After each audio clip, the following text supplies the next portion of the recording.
Please, ladies and gentlemen, welcome to the stage the CCO at OKX, Lennox Lai, Head of Spot Trading at Bybit, Emily Bao, CSO at MEXC, Cecilia Hsueh, Managing Director at KuCoin, Alicia Kao, and the VP of Listing Help, Margarita Krzyzewska. Ladies and gentlemen, please welcome them to the stage.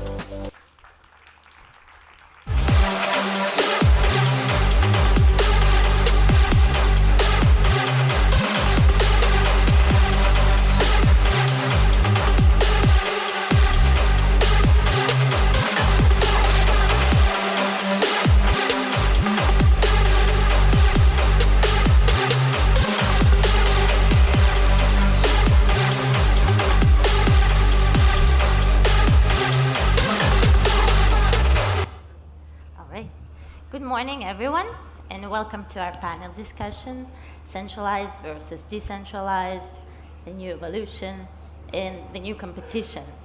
Today, we'll talk about what makes each exchange unique, what opportunities they offer, and how evolution and competition are reshaping the crypto trading market. So with me are the brightest minds from top platforms, the people shaping this evolution from the inside. And before we dive into trends and strategies, let's make sure that everyone understands the landscape. So every user faces a question: where should I trade? On a decentralized platform or a centralized one? So in your opinion, what is the main difference right now at this moment between a DEX and a CEX? Beyond just decentralized and centralized? And why would someone choose one over the other when trading crypto? Yeah? All right, so we start. My name is Lennox, I'm from OKX. Actually, it's a really good question. Fundamentally, central exchanges versus decentralized exchanges, the key difference always lies on the underlying fundamental infrastructure layer, the technologies. But right now, because of the different technological setup, so the product offerings, the instruments that's allowed to trade, and the formats and the price that's execute and match it between CEX and DEX is fundamentally different. But we are looking for the same goal, to have better liquidity, better, more product offering, more instruments. To answer your question shortly, in short, how should we choose between CEX and DEX? I probably, as a legit questions in 2 or 3 years ago or 1 year ago, but right now, essentially, these two spaces is somehow hybrid. So you would need to trade in CEX for more regulated space, better liquidity, better slippage for major tokens, and you will need CEX for better customer service, and you will need CEX for leverage products. You will need CEX for fiat on and off ramp. For DEX, I think that's whole different kind of trading mechanism, different kind of tokens, different listing schedule. I think so because of this two world. I think there's a new organisms is going to emerge. It's called hybrid of CS and DEX, and that is something we should pay attention to. Okay, cool. Yeah, thank you. Yeah, I'm Emily. I'm working at Bybit, and actually I'm wearing many hats. So maybe by introducing myself, you can have a better understanding of what is Bybit's on-chain landscape. So I'm also operating the centralized exchange. I'm covering for the spot trading related products and other business. And also, I'm the founder of Burial. It's a Bybit incubated DEX on Solana. It's a hybrid model DEX. We support CLMM and RFQ model.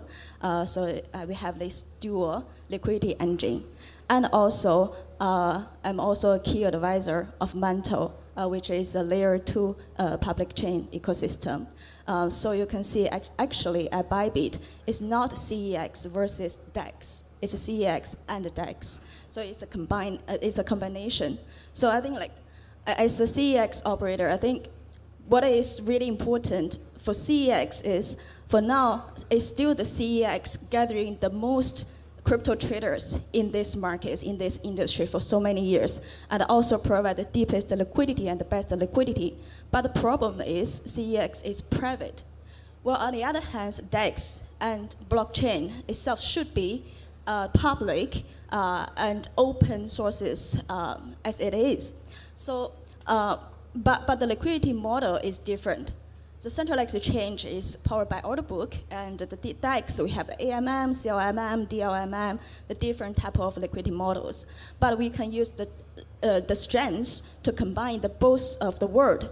So that is why at the beginning of this year, we had this idea, we want to build our own DEX. It's not a DEX aggregator, we want to build our own DEX. That is why we have this barrier. So we combine the CES grade liquidity and also the DEX native transparency. Yeah, and also we have a chain. There are two chains as the EVM chain as the on-chain ecosystem to onboard the assets and the builders and the projects, because we think the heart of the crypto is still assets and trading.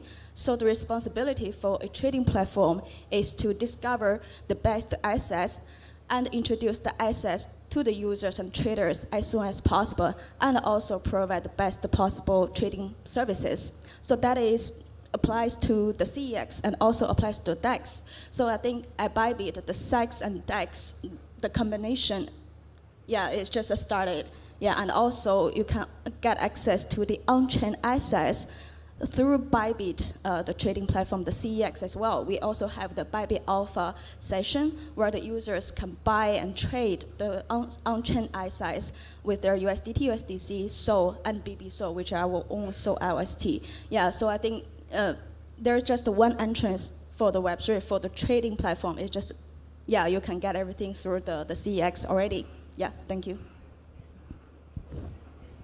I'm Cecilia Hsueh. I'm the new CSO of MEXC Exchange. So my personal background is I've been in the space for 6 years. The first 3 years, I co-founded a centralized exchange called MEXC. And then the next 3 years, I spent to build up a layer 2 chain. And now I'm back into centralized exchange again. So I guess Lennox and Emily have already told many things about different advantages about CEX and DEXs. I've actually, to run a CEX, of course, we feel the competition right now, right? And I've personally talked to many traders, both on CEX and DEXs. I think the line is becoming more vague than before. But still, like, there's very strong difference when people try to choose a trading platform to trade. Like on CEXs, people care about liquidity, the customer support, the on-ramp, off-ramp, the fiat, the choices, and also like, I guess, for example, for security reasons, many users, they are afraid to go on-chain. They still think like, okay, I would rather to give my money to a centralized exchange for your custody, and I don't need to care about whether I will be hacked on-chain or not. Because for me, like personally, I've been hacked like 2.5 times, like last night. Last night, literally, I was hacked again on my Twitter account. And like 15 minutes right after they hacked my account, they post a CA of a meme coin on BNB chain. And then 200 people go and buy that meme token. And then I guess some people will get rocked. I feel very sad and very sorry about that, but it's just the truth right now. Like on-chain security is still a big problem. That actually stops a lot of users to go on-chain. And the other thing about DEX is that the UX is still not that user-friendly. I mean, all these on-chain, people need to use bridge to go across different chains, and there's gas fees, and then you need to hold your own wallet. So all the experiences to beginner users or retail users is a headache.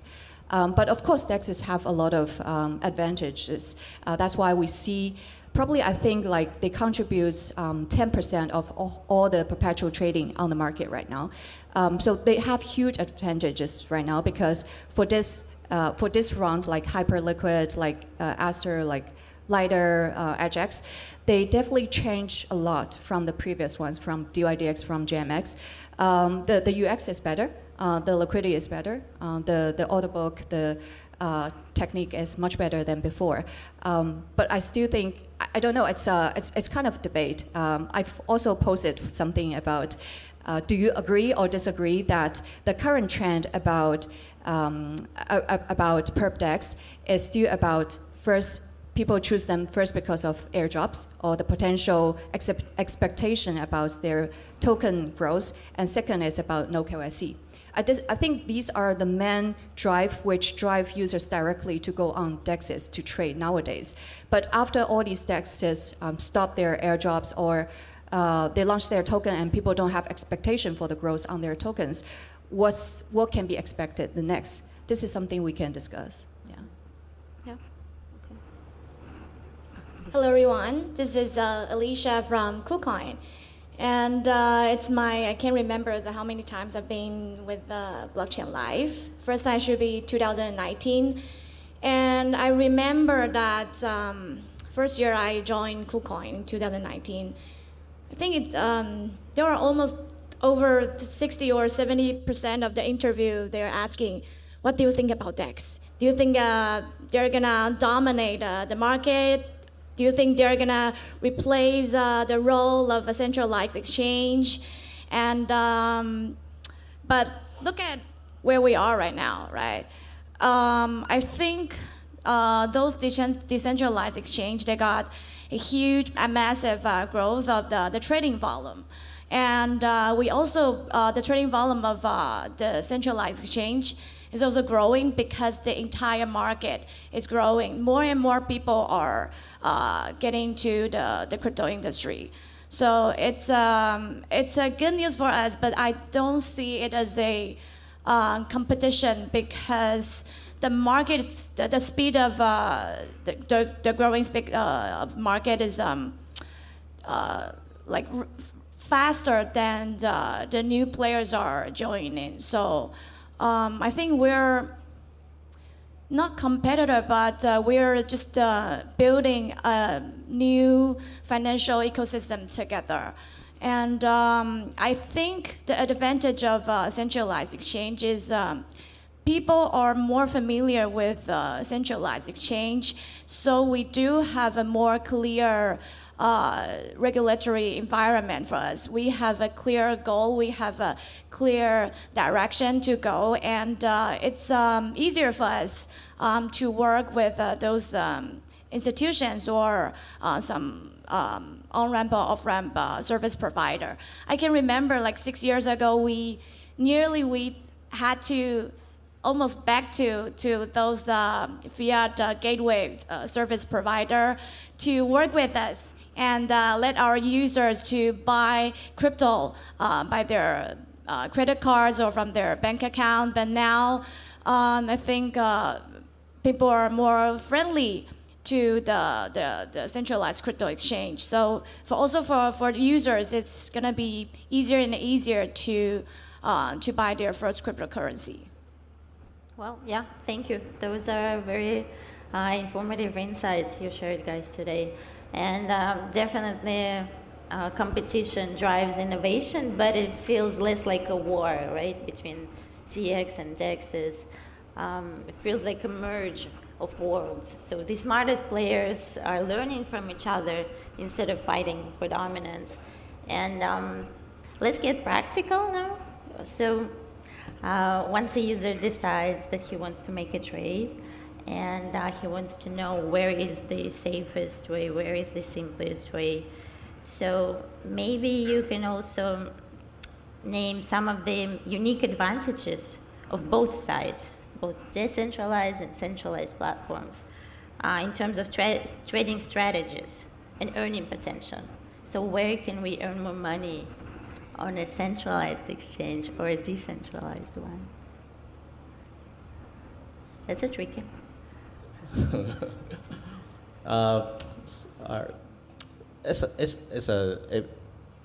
If you talk about the differences between that's representing earning potential, so the products fundamentally is different. And I'm talking about centralized exchanges by definition with centralized order book, with custody of a centralized wallet and entity. And because of these particular reasons, they're under heavy regulatory scrutinies. So there's a lot of restriction in terms of token listing.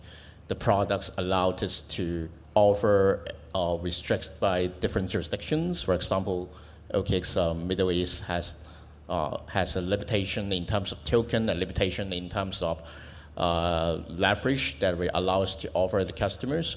We need to execute certificate tests and knowledge tests for our customers. But for the same reason, within this setup, we can do business with regulated financial institution. We can open the bank accounts with fiat on and off ramp. So the service, we can launch our public pay products and card products under centralized entity. But on the other hand, for DEXs, by definitions, is going to build on decentralized protocol. The access is going to be self-custody. No KYC is one of the advantage, and also the risks. And because of the reason, so you will see a lot more freedom to list token.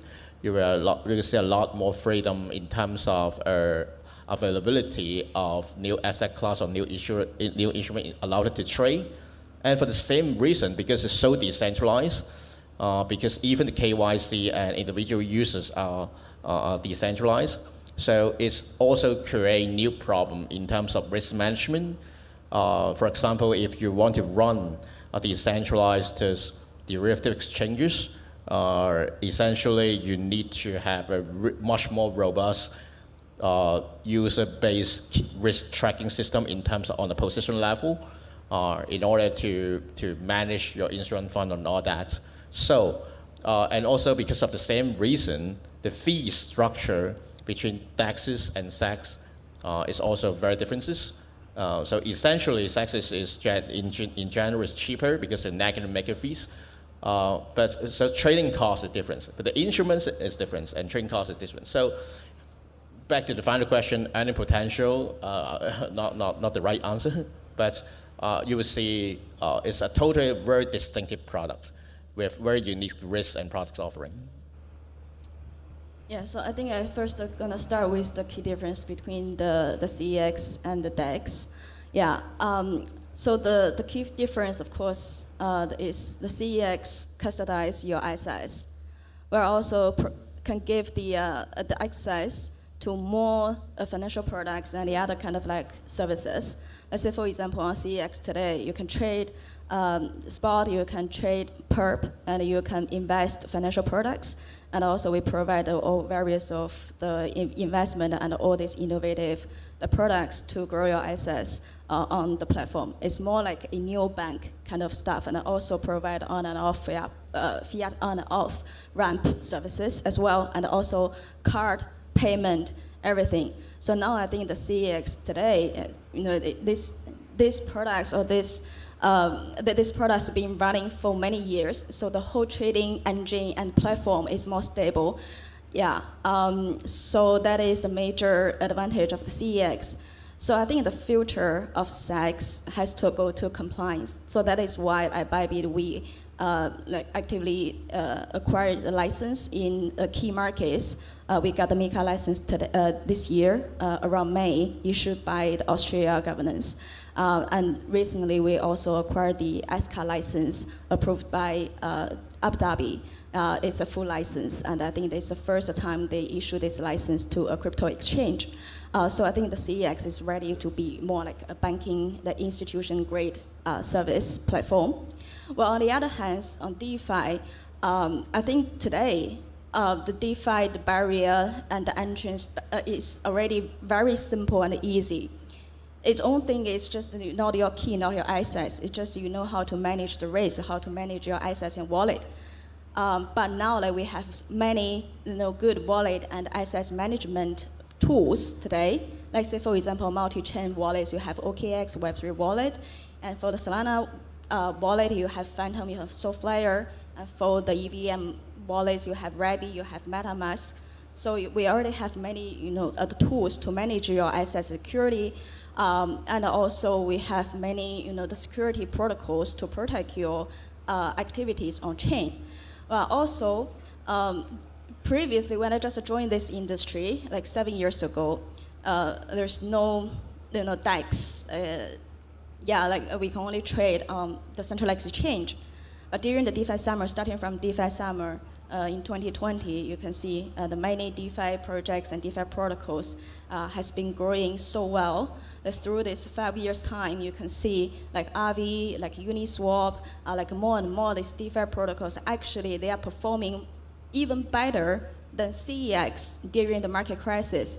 Yeah, if you look at what happens during the October 10th, during that weekend, actually the DeFi protocols, the DEX is running well.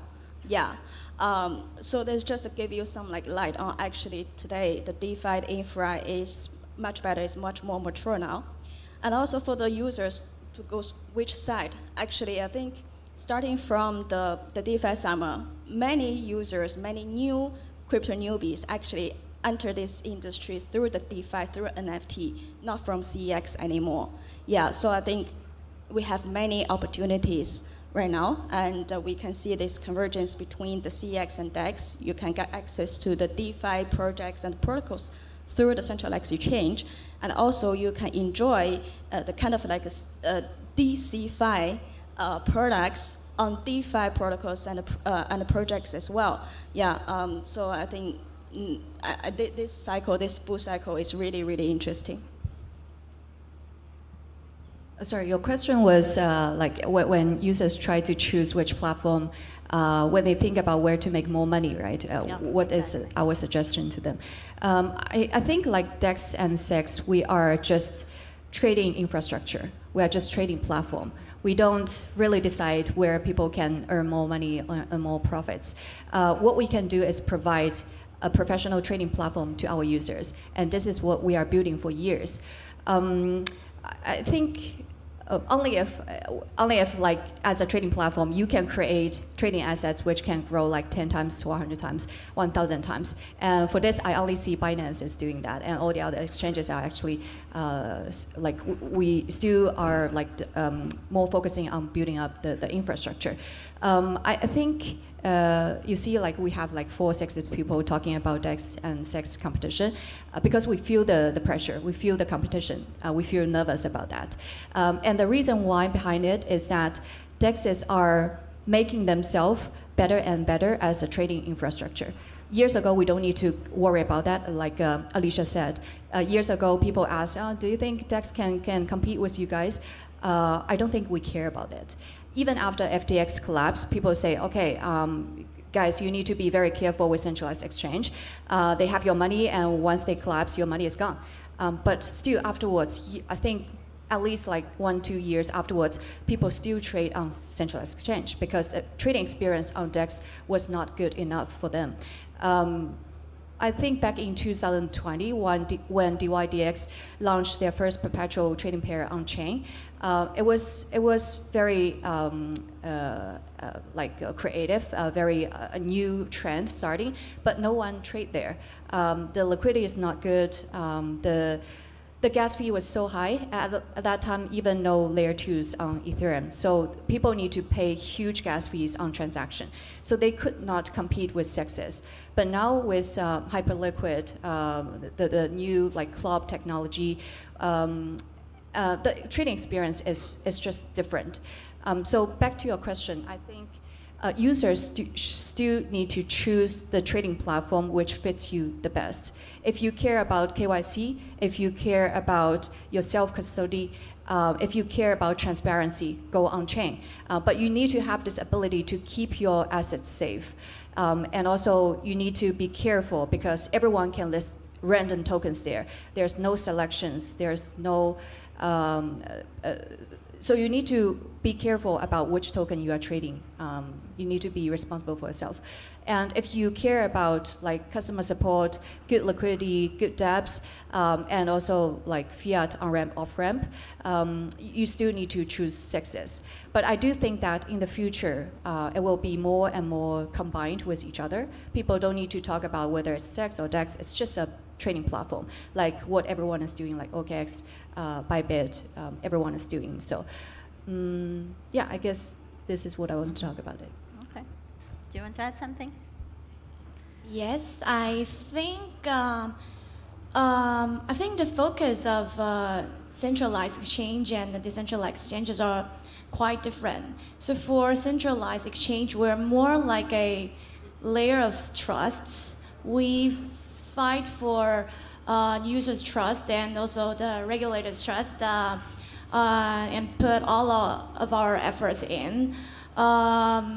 So how to get the trust is we make sure we have a strong like cybersecurity team. We got the ISO 27001 or something. I believe there are some of the professional users are pretty care about that.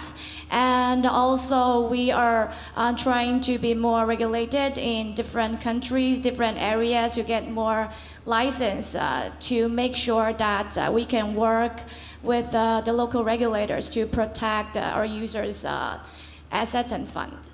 And for the decentralized exchange, they're more like, their focus would be more like innovation. So a couple years ago that I remember that my answer of how we see the competition between DEX and CEX is I said, oh, we got a like better experience of customer service, and we got better liquidity, and we got better UI, UX. But nowadays, I think also like those DEX, they have different type of the liquidity provider, and UX, UI, I think part of the professional traders, they don't mind because they're just using API and trade by like automatically.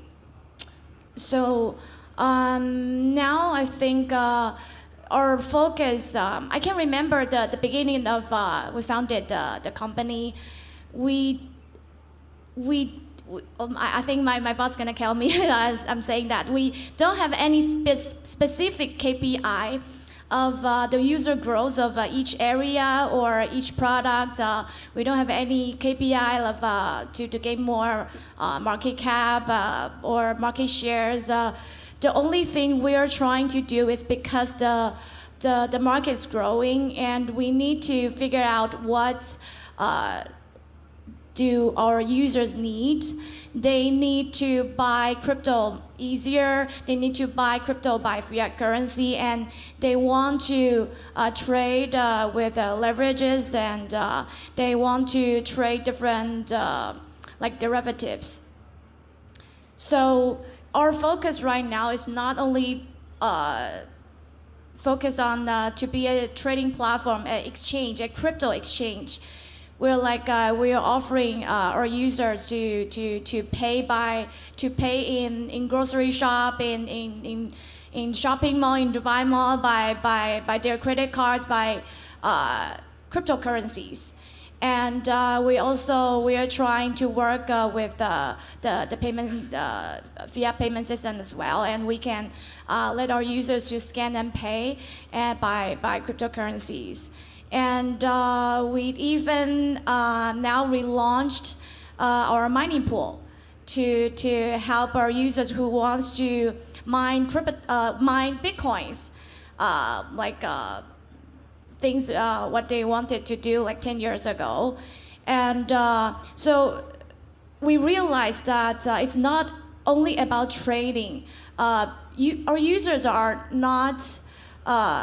They're not only want to trade, they want to earn. They don't want to just trade cryptocurrencies. The purpose is to earn more assets of in cryptocurrencies. So we also launched like earn products. We also launched different kind of structured products. Right now, we are trying to fit in like everyday lives for every one of our users. So I think we are re-architecture the financial system, and we're playing just not only different role, we are playing actually different knots in the same global financial pipeline. Well, fantastic. So to sum up, it doesn't have to be between choosing sides. Whichever fits your goals is okay, right? And speaking of adoption, I see that we have a few minutes left. As you also mentioned, I think Cecilia mentioned that it might be intimidating for like normal users, especially for the beginners, to dive into DeFi and to try to do their first transaction on a decentralized platform. So what advice would you give to someone who's curious but still a little bit intimidated and challenged by DeFi?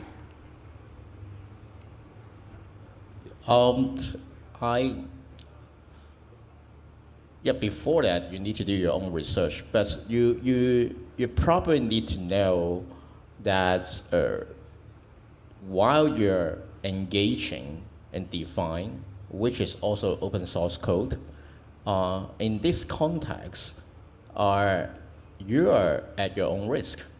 So if you're worried about all kind of asymmetric risks, like being hacked or being kind of like misleaded to invest in certain DeFi protocol to earn certain yield, just for the earning yield, but actually you're losing the whole principle. I think there's a lot options available in a lot of CX right now by providing indirect access to the yield portfolio in DeFi. In all the CX that I know, they probably already integrate staking and earn product either on a self-custody level or a custody level. So essentially, you can capture those kind of yield under surveillance and monitoring of CX team, and at the same time safely and earn your yield percentage and generations and build your yield portfolio in DeFi under the safe house that CEX is managed.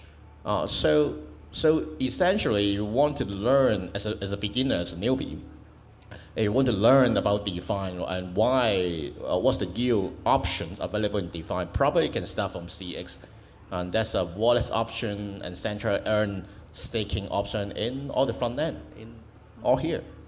Yeah, good point. Yeah, I think first is still like no trust, always verify. You have to know how to manage your private key and to protect your own assets. And just try on DeFi, just try it, test the water, and do your research, and then you know where your limit is. Yeah, how you can do well in the DeFi world. Yeah, and also for now, the centralized exchange and all this, kind of like the big companies quite active in the DeFi innovation and and production.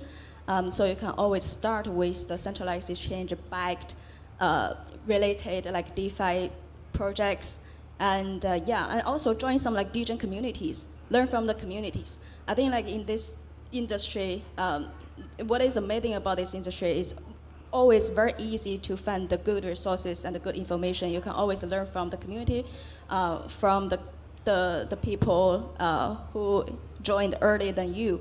I think just test the water and try it and enjoy on-chain and CEX. Thank you, Emily. Yeah, I think as Emily said, test the water and try it. But I do think that if we're talking about mass market, most users are spoiled. They're lazy. They're spoiled. They are spoiled by Web 2. So if you go on chain and you feel like, oh, it's not something I like, it's too it's too complicated, then just stay on centralized exchange and trade their token. Like, for example, what I do is that I trade on MEXC for Hype and Aster. I hold their tokens. It's because that I believe in this trend, right? Centralized exchange and decentralized exchange, one day they will merge together. It will be just exchange for users. There won't be like on-chain, off-chain concept for users. It's just like, they got what they want. They got full transparency. They got custody of their own money, and meanwhile they got all the like customer support, all the full services from central exchange. I think this will be the future. Yeah. Okay, I think it depends. When I am very busy but still want to buy some trendy meme coins, or the market is the volatility of the market is pretty high, and I want to see if I have any opportunities. But I only have my phone. I think I feel pretty comfortable to just trade on centralized exchange, because I know that it's with the civilians, and I know there is a strong team that they have already checked all of metrics I need to take care about, because the centralized exchange, I think we take part of the responsibilities, and we have done the research that you supposedly to do by your own research. So if I'm very busy, but if I have time and I really want to catch the super trendy meme coins, like the newest, the latest one, then I might gonna try it on DEX, because they are where the trendy innovations shows up. Yeah. Cool. Thank you so much. So to sum up, to start small, to learn and do your research, and build confidence. That's how the adoption grows. Unfortunately, that's all the time that we have for today. Thank you, our esteemed panelists. It was a very informative discussion. Thanks to Blockchain Live team for bringing us all together, and see you next time.